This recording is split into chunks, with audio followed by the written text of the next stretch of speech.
The morning began like any other on the brightly lit set of Lorraine. The studio hummed with soft chatter as producers scurried across the floor, clutching clipboards and muttering about camera angles and timing cues. Outside, London rain tapped relentlessly against the windows, but inside, everything sparkled: warm lights, pastel decor, and the ever-cheerful host, Lorraine Kelly, rehearsing the show's opening lines. But behind the cheery atmosphere, tension simmered. Lorraine's guest for the day was none other than Julie Walters, the beloved British actress known for her humor, charm, and decades-long career. She was adored by fans, respected by actors, and considered an icon. Yet something in her eyes that morning told a different story. She looked thoughtful, guarded, almost ready for battle. Julie entered the backstage lounge quietly, her coat still damp from the weather. She greeted the staff with her usual warmth, but her smile didn't quite reach her eyes. Everyone sensed something was off, though no one dared to ask.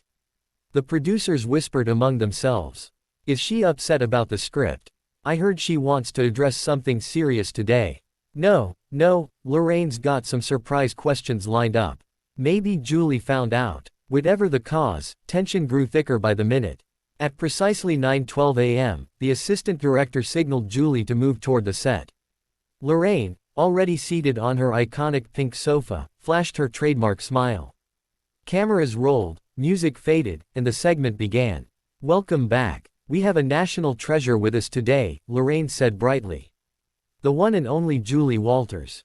Julie walked into generous applause, but her expression suggested she wasn't entirely comfortable. She sat down, crossed her hands in her lap, and offered a faint smile. "Julie, darling, how are you?" Lorraine began. "I'm well," Julie replied, though her tone lacked warmth. "But I'm hoping today we can talk about something important." Lorraine blinked, slightly thrown off script, but recovered quickly. "Of course, we'll get to all that. But first, your new documentary. Everyone's been talking about it." Julie inhaled, slow and sharp. "Yes, but I'd really prefer we address the issue that's been circulating online. That's why I agreed to come." Lorraine's smile thinned. She shuffled her cue cards. "Well, we have plenty of time for that later." "Lorraine," Julie interrupted gently but firmly, "I don't want it pushed aside." The audience fell silent. The crew froze. Lorraine's eyes shifted, irritated. She leaned forward. "Julie, my team and I create the show rundown very carefully. We can't just jump to whatever you want." "But isn't that the point?"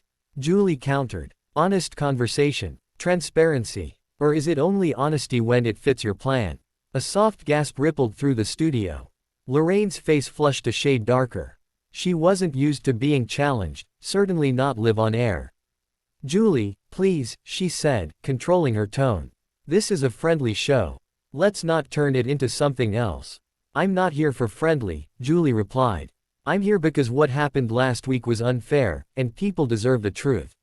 Lorraine stiffened. The producers exchanged panicked glances. Cameramen tightened their grips.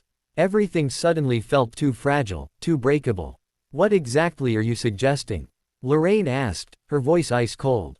Julie hesitated only for a moment. "Your show aired a segment about my charity project, without verifying the information. You allowed speculation that hurt the very people I've been trying to help. I asked for a correction, but your team ignored it." Lorraine pressed her lips together. "We followed protocol." "No," Julie said, shaking her head. "You followed convenience." The atmosphere exploded with tension. A few audience members shifted uncomfortably. The live broadcast delay was only 8 seconds, far too short to contain what was quickly escalating. Lorraine set her cue cards aside. "Julie, we're not doing this. Not here." Julie met her gaze boldly. "But you should do this here. You criticized a charity without checking the facts. You embarrassed the volunteers who work tirelessly. And now you expect me to sit here and smile." Lorraine snapped. "If you didn't like our coverage, you could have spoken privately instead of ambushing my show." Julie's voice rose, for the first time showing real anger. "I did speak privately. Your producers dismissed me." The crew scrambled. Someone whispered urgently into Lorraine's earpiece, but she waved them off.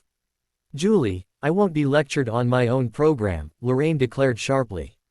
"And I won't be silenced," Julie shot back. That was the breaking point. The assistant director finally rushed onto the set, a rare sight, and whispered to Lorraine, who immediately stood up. "We're ending this segment," Lorraine announced stiffly. "Julie, I'm going to have to ask you to leave." The audience gasped again, louder this time. Julie stared at her in disbelief. "Leave," she echoed. "For telling the truth." Lorraine avoided her gaze. "We'll continue after the break." Two security staff appeared near the stage, not touching Julie but clearly positioned to escort her. The cameras cut to a sudden commercial. As soon as the red light switched off, chaos broke loose. Julie stood up slowly. "So that's how it is," she murmured. "You'd rather throw me out than acknowledge a mistake." Lorraine didn't answer. Julie grabbed her coat, straightened her shoulders, and walked off the set, but the fire in her eyes didn't fade. The moment Julie stepped out of the brightly colored studio corridor and into the gray backstage area, her breath shuddered. Not from fear, no. From anger that pulsed deep in her chest. She had expected resistance, but not the cold dismissal she'd just been handed on live television. A young intern rushed toward her, flustered. "Ms. Walters, I'm so sorry about what happened. They shouldn't have." Julie raised a gentle hand. "It's not your fault, love.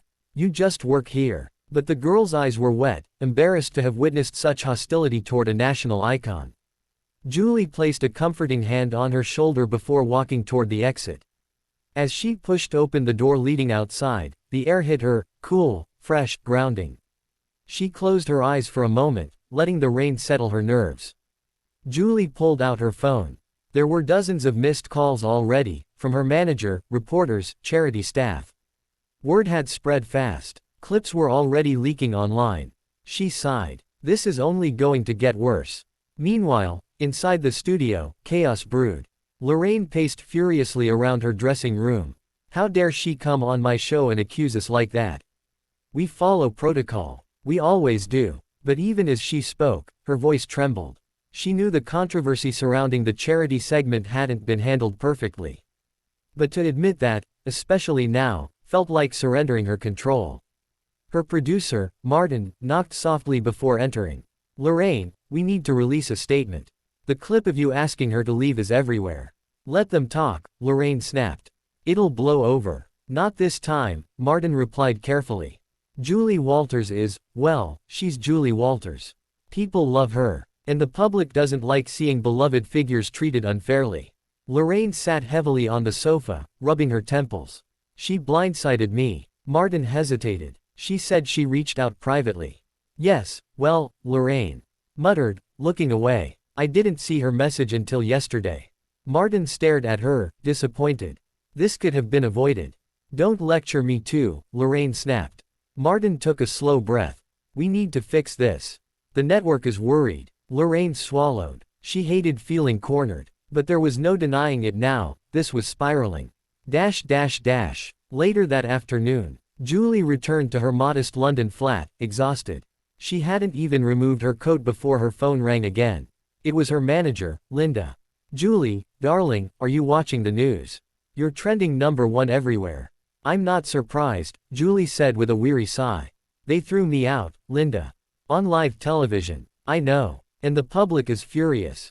There's a petition demanding an apology from Lorraine's show. It's already got 20,000 signatures." Julie raised her eyebrows. "That fast? Oh, and another thing, you've received 3 invitations for interviews. Everyone wants your side of the story." Julie hesitated. She didn't want to turn this into a media circus. She only wanted the truth out. "I'll think about it, Linda." "Of course. But rest for now." Julie thanked her and hung up. She finally removed her coat, sat on the sofa, and stared out the window. She wasn't angry anymore. Now, she was simply sad. Sad that honesty had become something so fragile, so easily dismissed. She whispered to herself, "I didn't want a fight. I just wanted fairness." Back at the network headquarters, Lorraine sat in a tense meeting with executives. Their expressions were tight, professional, concerned. "Lorraine," one woman began, "this situation has escalated. We need to address it before it damages the show." Lorraine crossed her arms. "I won't apologize for being blindsided." "We're not asking for a full apology," another executive replied, "but we need to show good faith. Julie Walters is adored. People are questioning whether the show handled her charity segment with bias." Lorraine stiffened. We didn't. Maybe not intentionally, the executive interrupted. But perception matters. Lorraine inhaled sharply. She knew they were right. After a long silence, she finally said, "Fine. Draft a statement. A neutral one. Something about miscommunication." The executives exchanged relieved glances. But one added gently, "You might also consider reaching out to Julie personally." Lorraine didn't respond. Evening fell. Julie sat by the window with a cup of tea when her phone buzzed with a new message.